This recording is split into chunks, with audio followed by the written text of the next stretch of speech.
Velkommen til endnu en debat på IT Paratskibet. Dejligt at se, I har taget plads med noget godt at drikke i hånden, og ellers er der kaffe ved også en af vores partnere, Dahl, derovre.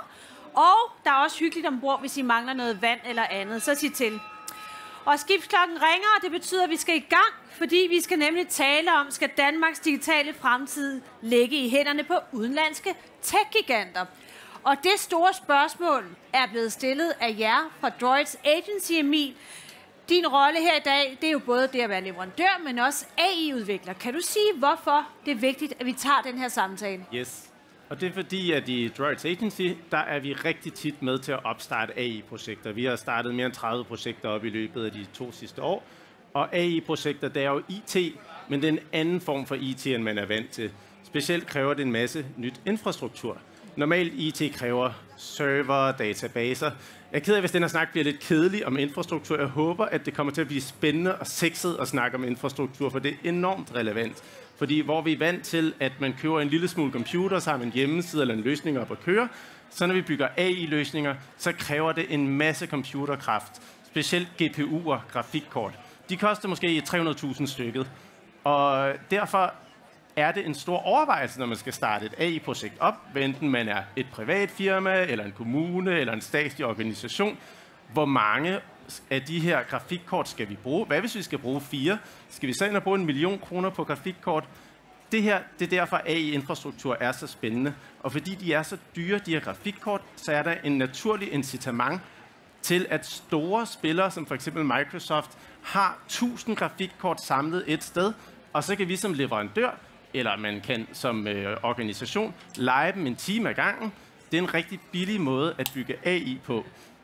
Vi i Droids Agency ønsker at starte denne diskussion om, når vi skal bygge fundamentet for den offentlige og private IT i Danmark, hvilket fundament skal det bygges på?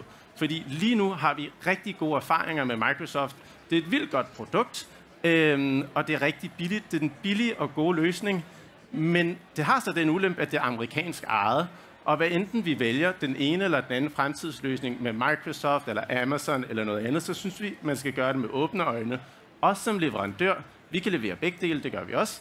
Men vi synes, det er en interessant diskussion at have. Og så starter vi ligesom op. Nu ved I, hvorfor I skal blive her. Så tak for det, Emil fra Droids Agency. Nu vil jeg lige introducere resten af panelet, for vi har også Anna Libak, uddannelsesredaktør på Weekendavisen. Vi har Mette Kågaard, CEO for Microsoft Danmark.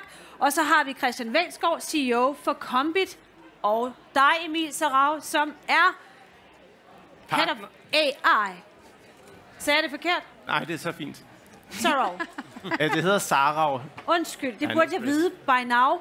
Emil Sarau fra Droids Agency, Head of AI. Og vores AI-specialist hos IT-branchen. Jeg skylder måske også at sige, at jeg hedder Natasha Friis Saksberg. Jeg er CEO for IT-branchen og gæst ombord på skibet her de næste par dage. Nå, men vi hørte nu, hvorfor Emil siger, at det er vigtigt, at vi tager den her diskussion. Jeg kunne godt tænke mig at høre dig, Christian. Vi er enige om, at det er vigtigt med en masse IT-initiativer, og vi ved også, at det er vigtigt at tage den her diskussion omkring digital suverænitet. Hvad for nogle initiativer og aktiviteter ser du som de mest vigtige i de kommende år? Jamen altså, der er jo ikke nogen tvivl om, at den her teknologi, eller de her teknologier, særligt når man sammenstiller dem, har en helt transformerende effekt på offentlig sektor, på privat sektor, på alle dele af samfundet. Så at det er vigtigt, det er indiskutabelt, og at vi skal forholde os til det, det er også indiskutabelt. Og hvad skal vi så lave? Hvad er ligesom det allervigtigste, vi skal i gang med? Og sådan set fra det helt lavpandede perspektiv, så er der jo nogle af teknologierne, som nærmest er til at plukke og til at komme i gang med. Tale til tekst er en kæmpe sag i kommunerne. Der er 2,5 millioner samtaler om året alene på beskæftigelsesområdet. Hvis man kan sætte strøm til det på en anden måde, så kan man komme virkelig langt. Det er noget af det, vi skal arbejde med, og som jeg tror er realistisk, at vi kan levere på inden for de næste år. Der er heller ikke nogen tvivl om at kombinere teknologierne i højere grad end det, vi ser i dag, så vi ikke bare kan få et referat, men begynder at udføre opgaver på baggrund af den samtale, vi har med en AI. For eksempel, at man kan indrapportere i indviklede fagsystemer ved at tale til fagsystemet, og ikke bare til det enkelte felt. Den type ting, tror jeg, vi kommer til at se, og det er sindssygt vigtigt. Og er der noget, du ser som særlig realistisk? Fordi man kan sige, vi har mange drømme og mange ambitioner, det skal vi også have, men er der noget, hvor du tænker, at det her det er opnåeligt inden for den korte bane? Det mener jeg er helt opnåeligt, også på den korte bane. Og jeg tror nogle gange, at vi i iveren over den generaliserede AI, og det der med, at vi kan tale med den, og den bliver mere og mere menneskelig, og nu snakker de også med hinanden, telefonerne, når de ligger der på bordet og slår ovenikøbet over i deres eget sprog, siger de, at det er i virkeligheden en lidt forfejlet del af snakken, fordi altså, i den her AI-diskussion synes jeg, at vi skal holde fast i, kedeligt er godt. Vi har en hulens masse opgaver, som vi kan løse effektivt ved at anvende den her teknologi, og det er det, vi skal fokusere på, frem for moonshots. Dem er der behov for i forskningsverdenen. Der skal man lave mønstergenkendelse på alle mulige indviklede dataproblemstillinger. Men det andet, det er lidt mere sovs og kartofler, og det skal vi have noget af. Vi fik dagens første hashtag. Det var kedeligt er godt. Videre til dig, Anna Libak. I den her verden, vi har været vant til at leve i, så har vi nyt godt af globale samarbejder, global ekspertise. Og nu er vi så kommet til et punkt, hvor vi skal se, hvad er der af fordele og ulemper, vi skal veje. Hvordan ser du det samarbejde med for eksempel USA og den afhængighed, der også er imod en infrastruktur, hvor vi har teknologier fra vest, samtidig med, at vi måske også skal styrke os selv i Europa? Det er et bredt spørgsmål. Du må gerne svare bredt. Og jeg kan tænke på rigtig mange ulemper ved at være så afhængig af amerikanske tech-giganter, som vi er, og også rigtig mange fordele ved det. Hvis jeg skulle starte med ulemperne, så kender vi dem jo alle sammen. Og de er, at det at lægge statens funktionsevne i hænderne på ydre magter, hvad enten det er Kina eller USA, det er ikke særlig betryggende. Det har traditionelt været betryggende, men vi har jo haft et nyligt eksempel, hvor Microsoft, og det kan du jo så svare på, fordi vi har jo en direktør fra Microsoft her, vi har jo et eksempel, hvor chefanklageren ved ICC, altså den internationale straffedomstol, lige pludselig får lukket sin mailkonto af Microsoft. Og det er ikke noget Microsoft, som jo normalt bekymrer sig om kunderne selv finder på. Jeg har ikke hørt nogen udtømmende forklaring på, hvorfor det sker. Jeg ved, at han er sat på den amerikanske sanktionsliste, fordi at der er åbnet en sag mod Netanyahu. Men at det skulle foranledige Microsoft af egen drift til at lukke hans mailkonto, det synes jeg alligevel lyder lidt fantasifuldt. Og det vil sige, at vi står i en situation, hvor jeg frygter ikke, at Trump slukker skyen, om man så må sige, og sætter Danmark ud af kraft, for det er jo i praksis det, der vil ske. Nej, jeg frygter, at der kommer individuelle personer på sanktionslisten, som på forskellige måder bliver sanktioneret, uden at Danmark eller andre i Europa ønsker det. Og det er fandme ikke særlig betryggende, det må man sige. Anna, inden du får lov til at hoppe over til mulighederne, det var barriererne, går jeg ud fra. Så vil jeg give det ord til dig, Mette. Vil du svare på det? Lige til at tro, at jeg ikke fik lov til at svare på den der, så tænker jeg, det går simpelthen ikke, Natasha. Jeg er glad for, at du siger, at du synes, det lyder meget fantasifuldt. Fordi vi har i Microsoft arbejdet sammen med ICC, som jo har ansat den her chefanklager, som har fået lukket sin konto, eller i hvert fald hvis konto er blevet lukket, har arbejdet sammen med dem i meget, meget lang tid omkring den her sag. Og det er vigtigt for mig at sige, at vi har på intet tidspunkt lukket ned for nogen som helst af de ydelser eller services, vi leverer til ICC.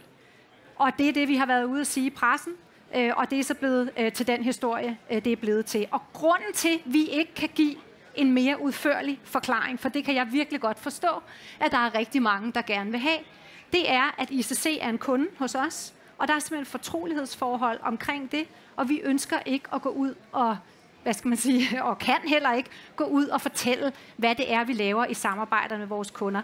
Det har vi snakket med rigtig mange af vores kunder om, og det er de faktisk heldigvis rigtig glade for, at vi ikke har kunnet. Men det er simpelthen det, der er kompleksiteten i den her sag.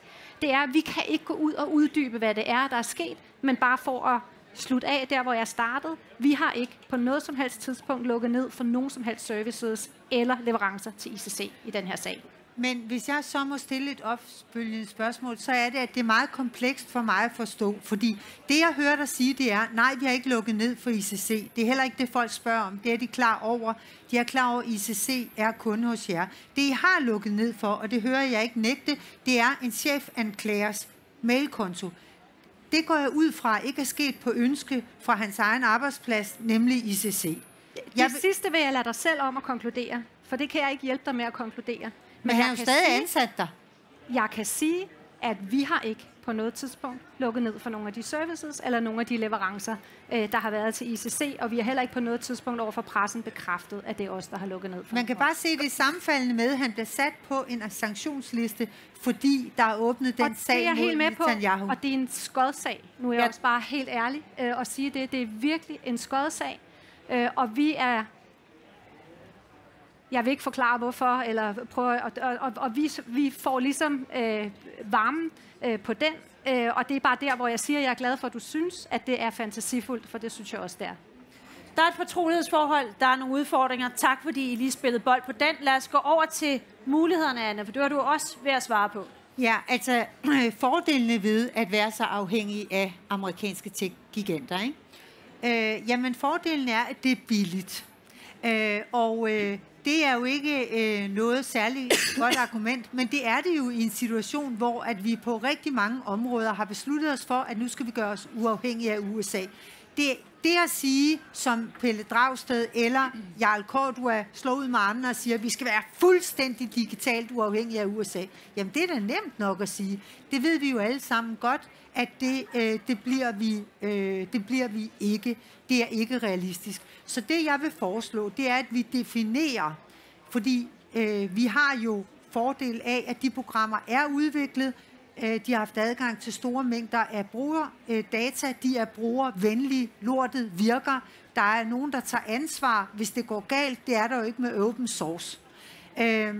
Så det, jeg foreslår, det er, at vi koncentrerer os om at finde ud af, på hvilket område er det, vi gerne vil være digitalt suveræne. Og der hører Jakob Engel-Schmidt sige, at han synes, vores kulturminister siger, at han synes, det kunne være fedt, hvis vi fik en nordisk digital tjeneste, som opererede på globalt plan, så er en konkurrent til Netflix og HBO. Og der må jeg bare sige, kære venner, det har vi sgu ikke penge til. Det koster flere milliarder. Viaplay har forsøgt det, de kollapsede på det. Hold op. Det er ikke der, vi skal ligesom sætte ind. Det er den offentlige forvaltning, og det er politikerne også opmærksomme på. I det offentlige, der skal vi ikke være afhængige af amerikanske tech-giganter. Vi skal have vores egen sky, vi skal have vores egne programmer i den offentlige sektor, og det er jo ikke bare noget, jeg står og siger. Jeg kan mærke, at det politisk også vil ske. Nu kan I se, at digitaliseringsministeren har sagt det for sit eget ministerium. Vi vil forsøge at klare os uden amerikanske IT-løsninger. De eksperimenterer med det over hele den offentlige sektor, og også Aarhus Kommune, Københavns Kommune har meldt ud, vi skal ikke længere være afhængige af amerikansk teknologi. Selvfølgelig skal vi ikke have alle vores data liggende hos amerikanerne. Det har hele EU. Det er vanvittigt. De har lavet en aftale med blandt andet Microsoft om, det ligger på server i Europa, meget af det er krypteret, men når alt kommer til alt, så er de undergivet amerikansk lovgivning, og selvfølgelig kan en amerikansk administration, hvis den vil, tvinge også Microsoft til at sanktionere udvalgte kunder. Og det vil du vel heller ikke nægte? Altså, vi bliver jo nødt til at følge den lovgivning, vi ligesom er en del af i de lande, vi er en del af. Og når vi er i Europa, så er det, vi har været ude at love, det er, at vi leverer europæisk cloud til Europa under europæisk lovgivning. Så hvis vi i Europa bliver bedt om at gøre noget, så vil det være under europæisk lovgivning. Og ja. Godt. Jeg kunne godt tænke mig at få det andet del af panelet på banen her. Spændende betragtninger. Tak for det. Emil, som AI-udvikler og leverandør. Så kan du måske komme lidt ind på den her diskussion omkring, hvor sourcet ind man er i både sin egen udviklede software, men også anden software. Altså det her med at sige, at det er sort eller hvidt, eller enten eller, er det realistisk?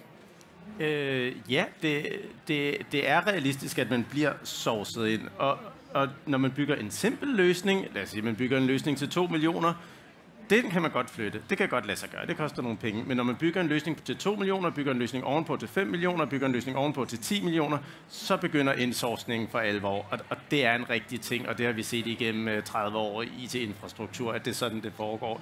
Og det er også derfor, at nu bygger vi nogle helt store løsninger op fra bunden af her. Det er de nye AI-løsninger. Jeg er egentlig enig i det, som Christian, du sagde tidligere, med at man måske skal starte med de kedelige løsninger.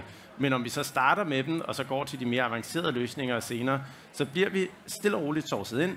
Og altså, vi elsker Microsoft, fordi det er nemt at arbejde med, og fordi at vi jo ser, at der endnu ikke er blevet udleveret data, og de har jo bestridt EU, eller de amerikanske myndigheder, der har bedt om at få udleveret data.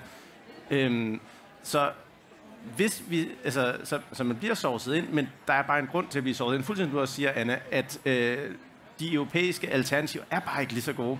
Altså, og man kan også godt bygge en infrastruktur op, som der bruger nogle ting på Microsoft og andre ting på europæisk datacenter. Bare man gør det med åbne øjne.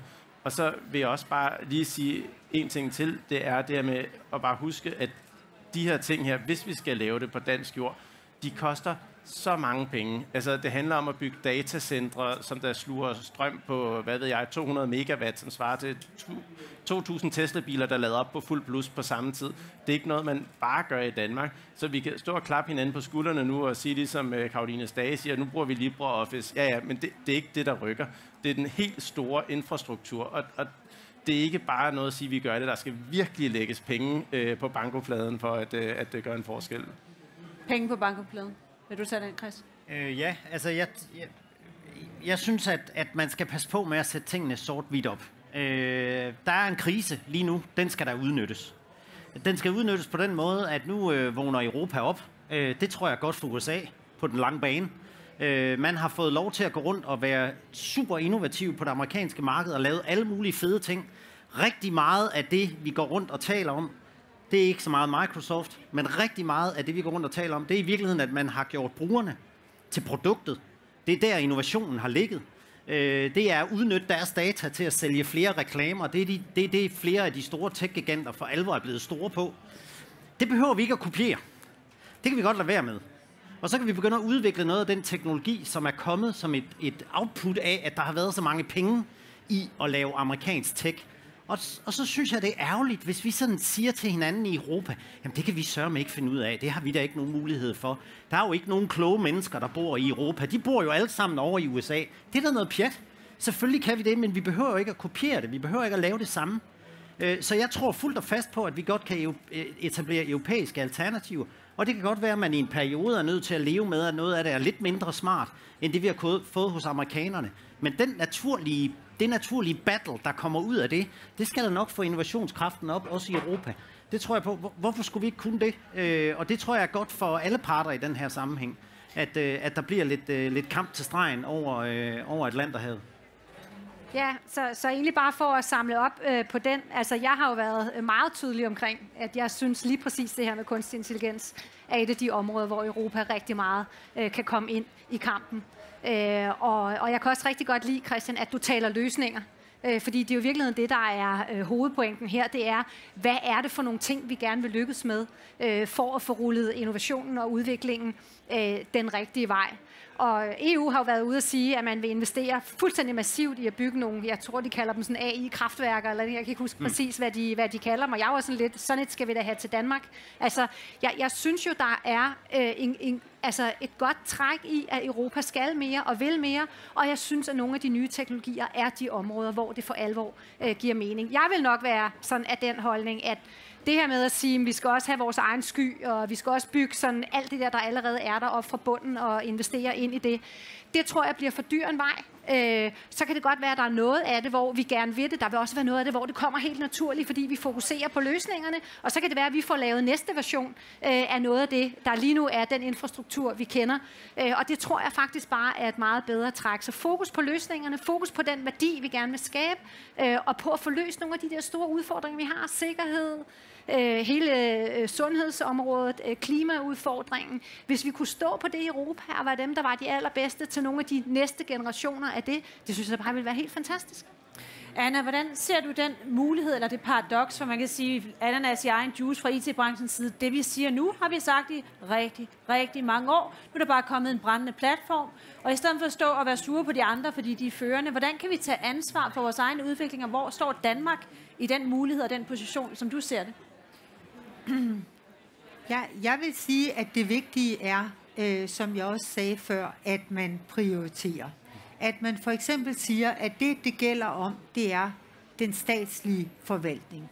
Det er simpelthen, at det er ikke i orden, at en ydre magt har så stor indflydelse på, den danske stat kan fungere. Og her tænker jeg også på, at selvfølgelig skal den danske stat opbevare sine data under beskyttede forhold. Der er så en række områder, fordi det er klart, fra bunden kan vi ikke opbygge alt muligt samtidig, og forestillingen om digital suverænitet er helt ude i hampen. Jeg vil for eksempel sige, drop forestillingen om at bruge penge på at skabe europæiske sociale medier. Det er noget, der også debatteres sideløbende.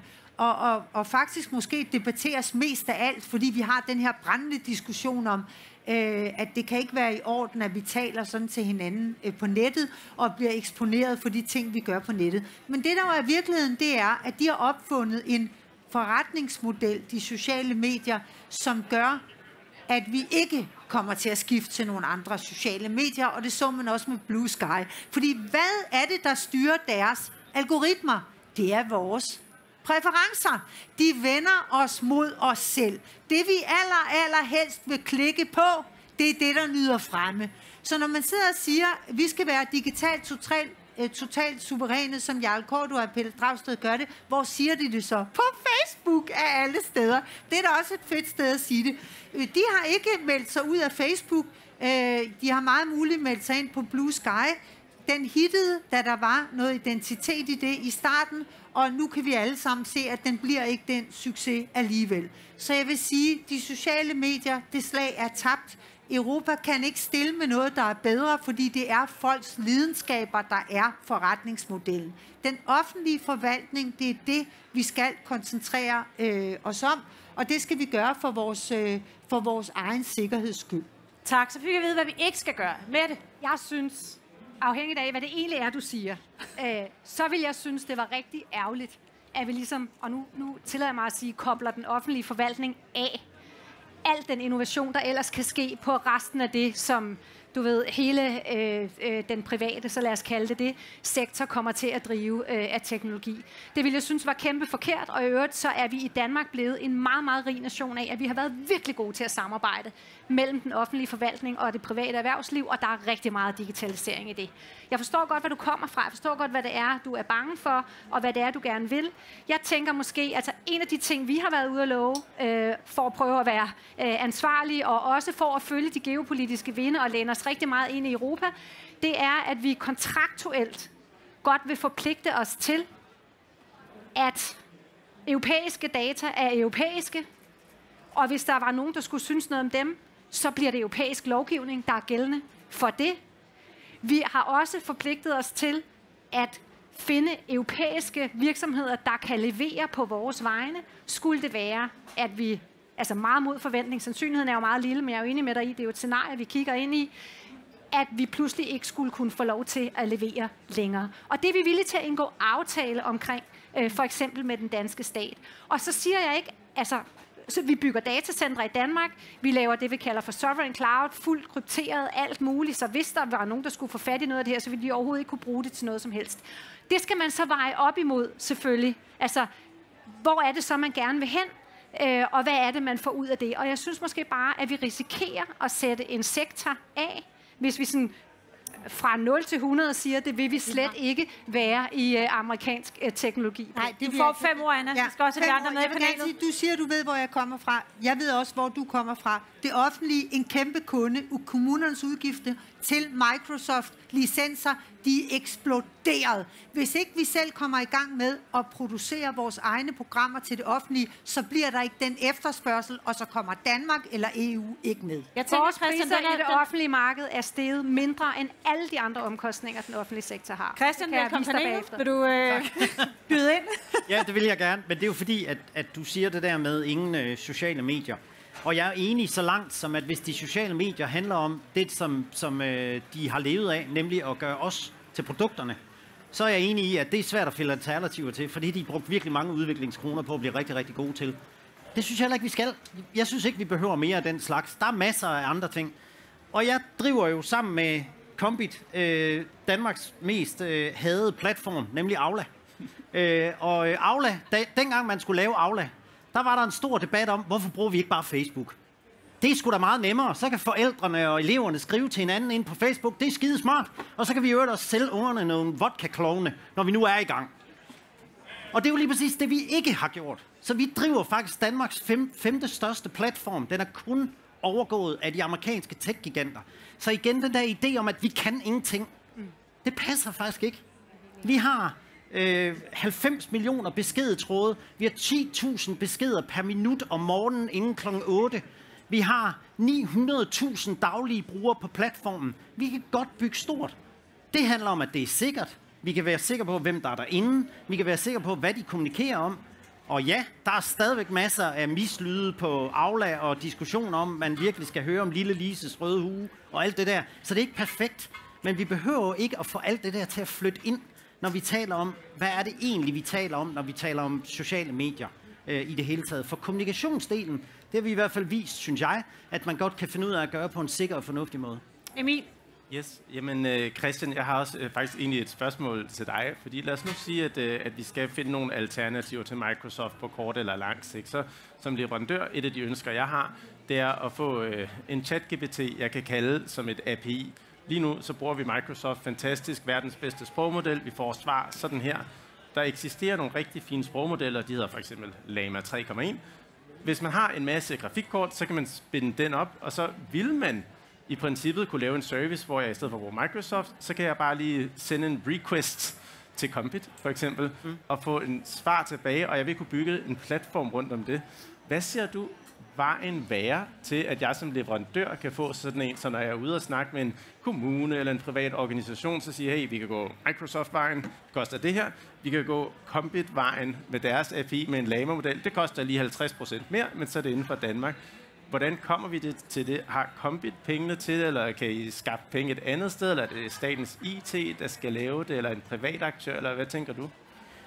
Jamen, jeg tror igen, at for at starte med, det vigtige er at finde ud af, hvad er det, vi vil bruge det til. Fordi de generaliserede modeller kræver sindssygt meget kraft.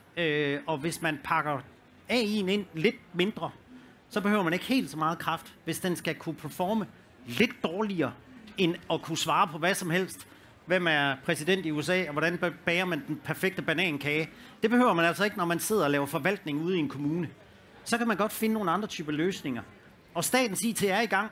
De indkøber servere med GPU'er i. Det kunne man også gøre i kommunalt regi. Det kunne Compit godt gøre i kommunalt regi. Og det kigger vi da også på. Er det noget, man skal ud i på et eller andet tidspunkt? Men det vigtige bliver jo at erkende, at amerikanerne er sindssygt meget foran her. Og det bliver de ved med at være. Men det er jo ikke sikkert, at vi behøver at have det helt top-tunede, supermoderne til alle de opgaver, vi har. Så vælge rigtigt. Det tror jeg er helt afgørende. Men vores kunder vil gerne have den bedste model, for de har tit en ret avanceret request, og det kan Metas open source Llama godt løses. Men vi har brug for nogen fra den danske infrastruktursektor, der lægger hånden på kogepladen og siger, vi sætter et server rack på 10 H200 grafikkort op, og vi kigger og kigger, der er ikke nogen, der gør det. Når vi snakker med statens IT, så kan vi leje et af de her grafikkort. Det koster 230.000 om året. Og hvis jeg skal sige til en kommune, ja, vi skal bruge 4 af dem, det bliver så 700.000 om året, og så skal I have lidt ekstra infrastruktur, og de kommer til at stå stille resten af året på nær lige de 2 timer, I bruger dem. Så siger de, nej, det har vi ikke råd til. Det er lidt ligesom for at flytte, så skal du købe 4 flyttebiler, og så kan du ellers parkere dem i garagen.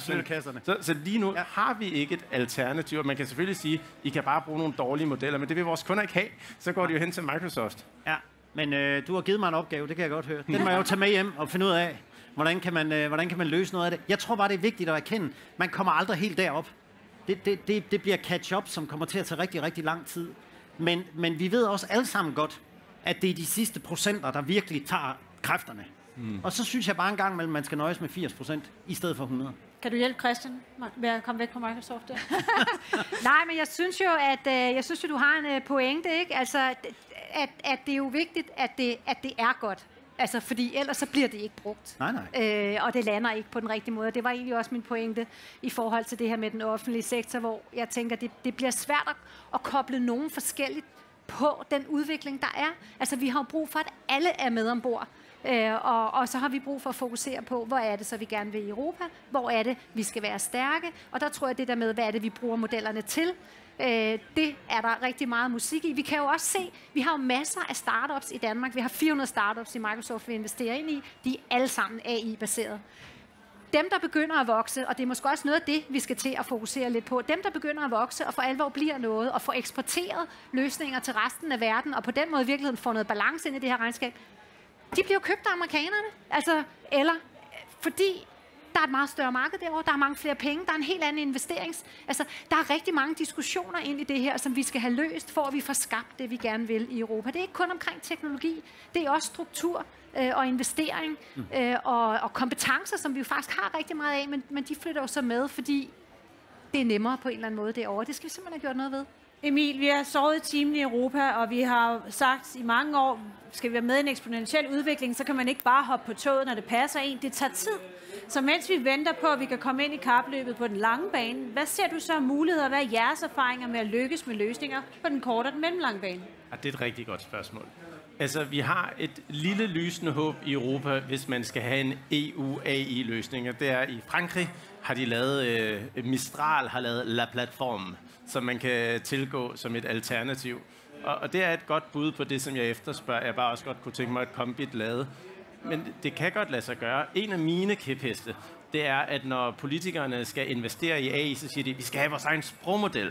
Det er et stykke software, man bygger, og det kan man kaste 20 millioner eller 200 millioner efter, og det bliver ikke lige så godt som noget som helst.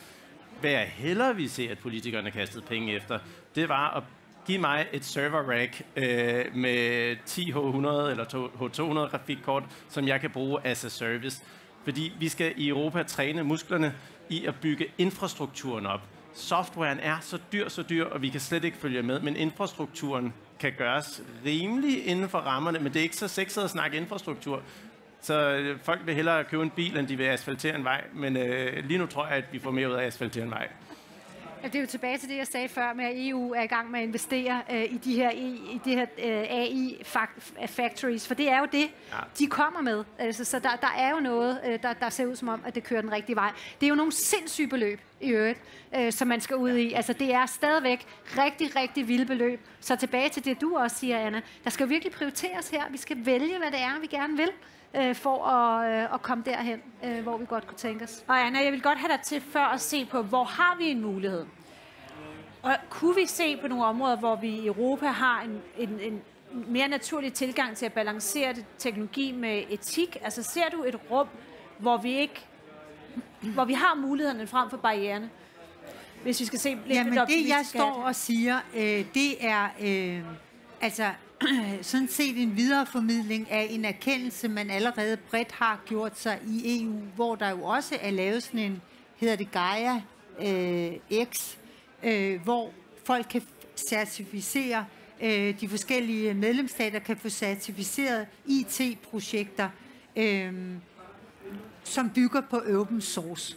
Fordi lige nu er det offentlige fuldstændig afhængige af amerikanske tech-giganter. De har ikke styr overhovedet på deres data, eller det har de for så vidt, som de tiltror, at de bliver behandlet efter virksomhedernes forskrifter. Og det har der så været det enkelte eksempel på, at det ikke blev for Microsofts vedkommende tilsyneladende. I hvert fald kan vi ikke få noget svar på det. Så derfor det her er en proces, som er i gang politisk. Og der kommer til at ske en hel masse. Om vi etisk i den forbindelse vil vise os bedre end amerikanerne, det kan jeg have meget store forbehold overfor. Der har været rullet. Regeringen har jo investeret i alle mulige digitale projekter, hvor kun ganske få er blevet til noget. Jeg tror, at et af de projekter, men jeg er ikke sikker på, at det hørte under det, men det var den såkaldte Gladsaxe-model.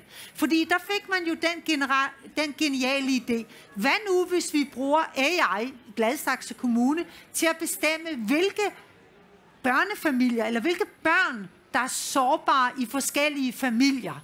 Hvad nu, hvis vi finder ud af, hvem er skilt? Hvem har fået konstateret en psykisk sygdom?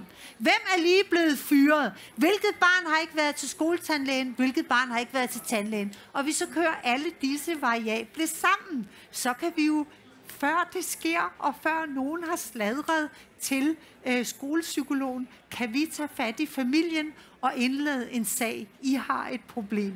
I kan godt selv høre det her, det lyder som Huxleys Fagre Nye Verden, og det var da også smask ulovligt, men det, at det pågår i Danmark og i en fredelig kommune som Gladsaxe, det kan jo gøre, at jeg tænker, at det er sgu nok bedre med de der amerikanske tech-giganter, fordi de er for langt væk til at kunne finde på den slags. Det er sådan en helt anden diskussion. Ja. Så tilbage til mit spørgsmål. Er nogen, der kommenterer på den? Fordi ellers har jeg virkelig lyst til det som holdningsløs moderator. Ja, altså Gladsaxe-sagen. Man kan sige, i virkeligheden er det jo også lidt det, jeg siger, når jeg siger kedeligt og godt.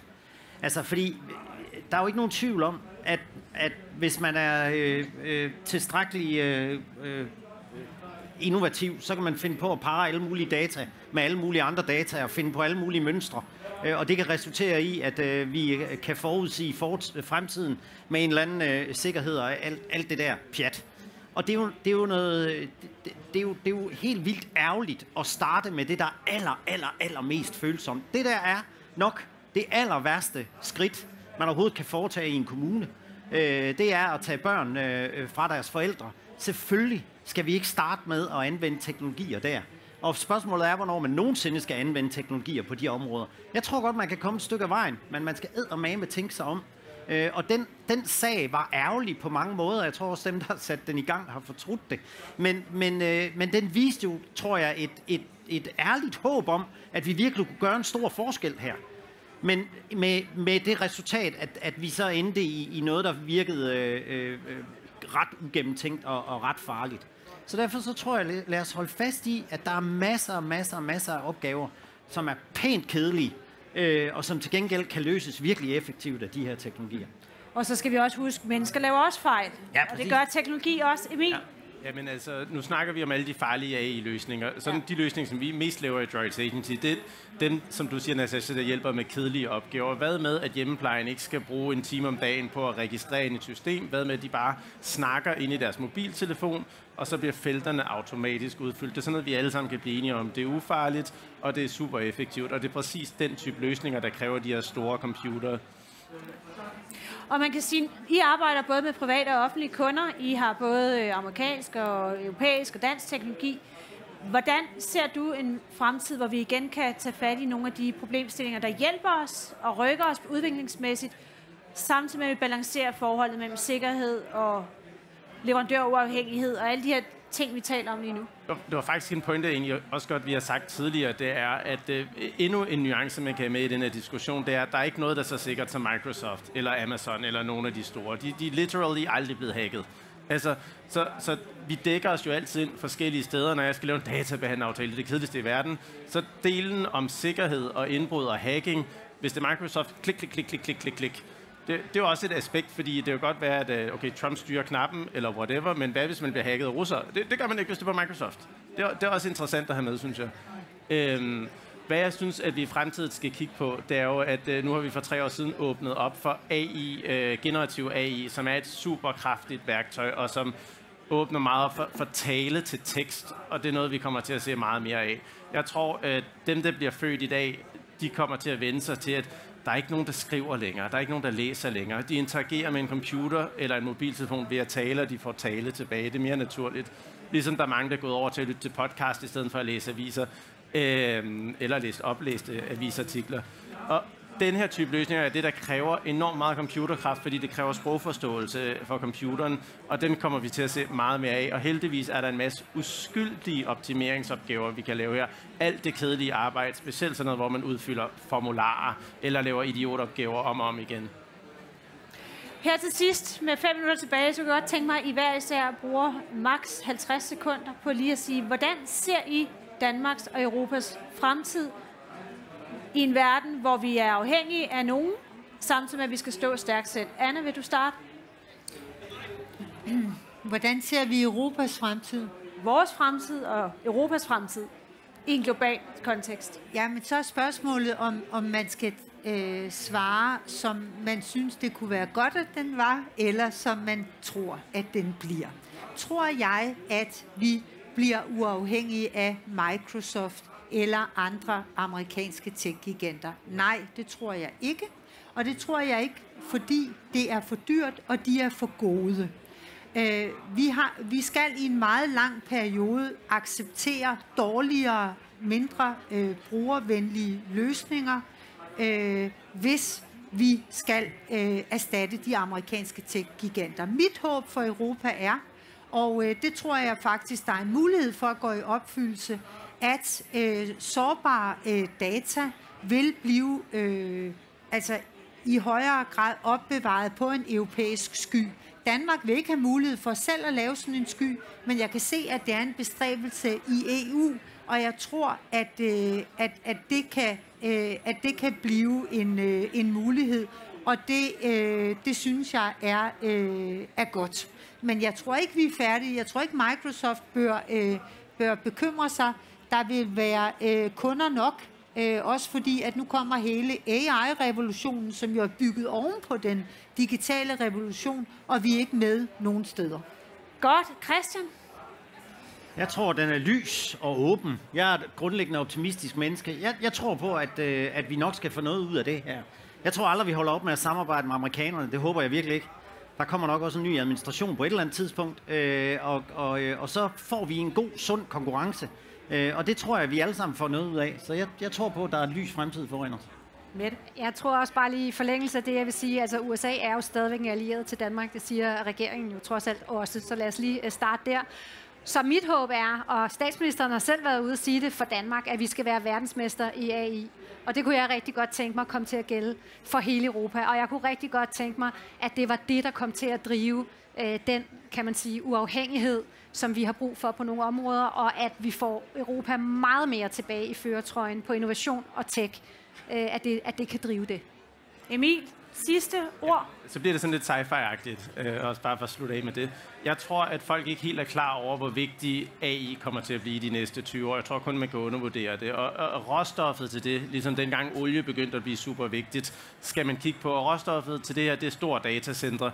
Og der kommer til at blive bygget flere og flere af dem, og det kommer til at blive trukket fra USA og fra Europa, men vi skal saftsus med at begynde at øve den muskel i Europa og i Danmark. Bygge nogle store datacenter, fordi det er så slidt et begreb, ikke? Men nu siger det bare, at det bliver den nye olie. Så vi kan lige så godt øve den muskel med at bygge datacentre. Tak for det, og hvis vi skal runde det lidt op, så husk at tage dette med jer, når I går videre. Kedeligt er godt. Vi behøver ikke at starte med det, der er svært. Vi skal sørge for at huske også, at USA er en af vores vigtigste allierede. Det bliver de nok også ved med at være. Der er også mange andre trusler i verden. Og så skal vi være verdensmestre i AI. Vi skal Europa i førersædet, og så skal vi hver dag træne vores tech-muskler. Tak fordi I lyttede med, og have en fantastisk fortsat god torsdag på Folkemødet.